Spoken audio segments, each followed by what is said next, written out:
La escóbula de la brújula.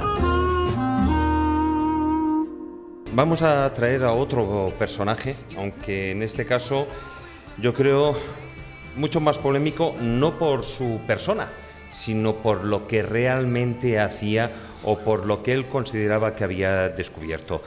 Muy buenas, Carmen Fernández. Hola. ¿Qué tal? Yo no le llamaría polémico, yo simplemente diría excéntrico, yo creo.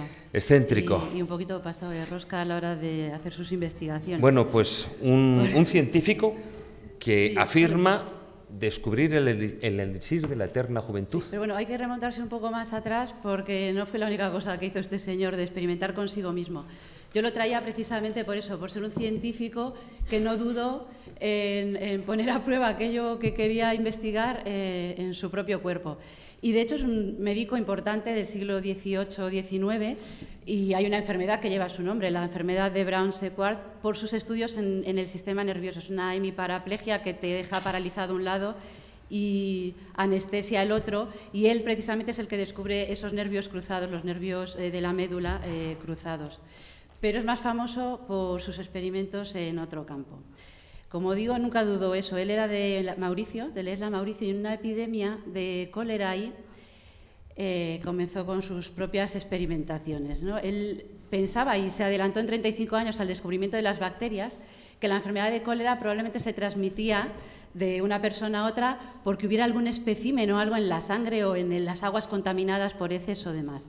Ni corto ni perezoso, para demostrarlo, se comió el vómito de pacientes enfermos de cólera de las Islas Mauricio y efectivamente enfermó de cólera. Casi se va al otro barrio él solo porque para curarse de eso se metió una sobredosis de láudano que se quedó tiritando y lo tuvieron que despertar.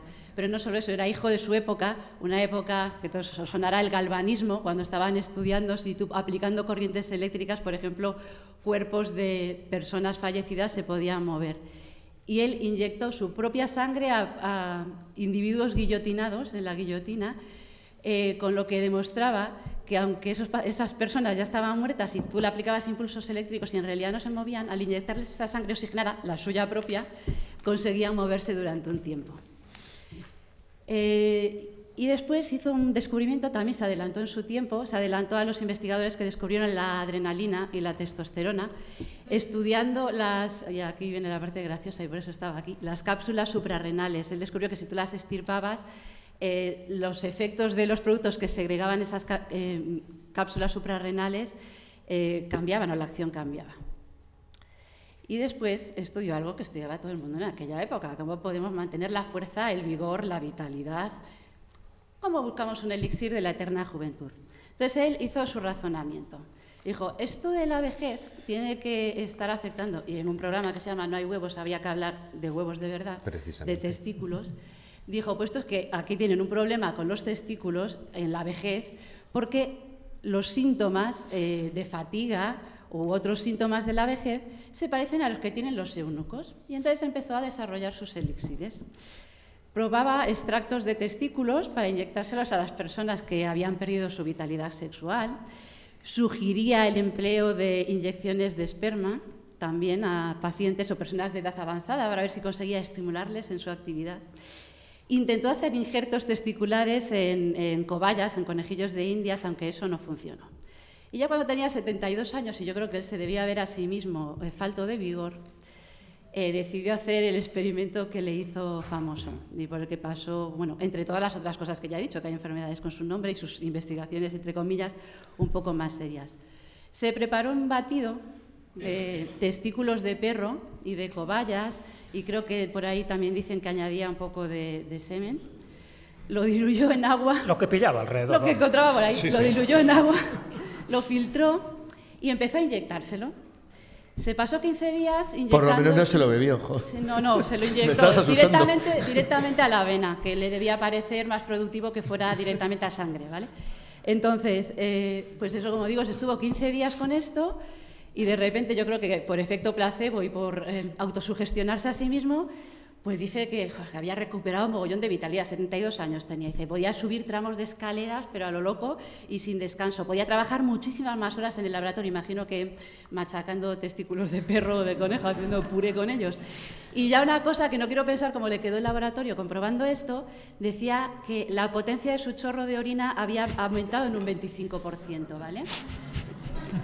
Pasados esos 15 días de maravillosos efectos vigorosos... Eso es un chorro. Eso es un chorro y no otra cosa.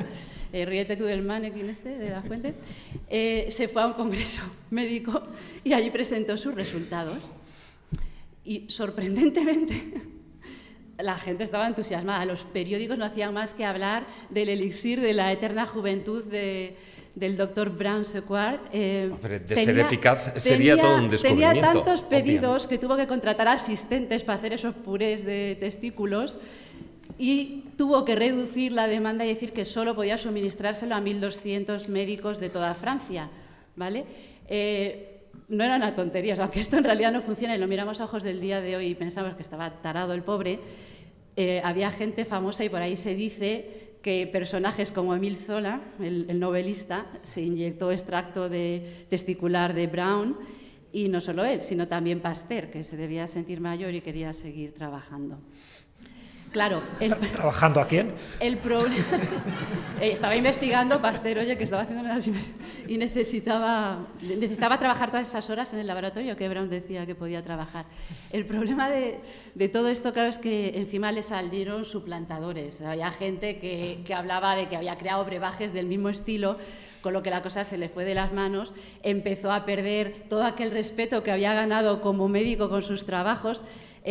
Bueno, los periódicos hablaban de las aberraciones seniles de Brown. Un escritor estadounidense decía, la idea esta del tratamiento de rejuvenecimiento es tan antigua como la estupidez, tan maligna como la superstición, tan cruel como la barbarie, es falsa en sus premisas, falsa en su lógica, falsa en su conclusión.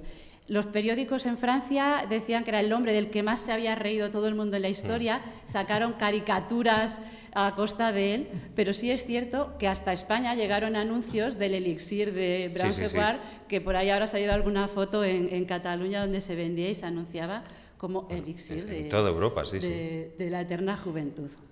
Y ahí probado en sí mismo y demostrado con el chorro de orina. Bueno, pero... ¡Qué chorro! No quiero pensar quién limpió ese laboratorio.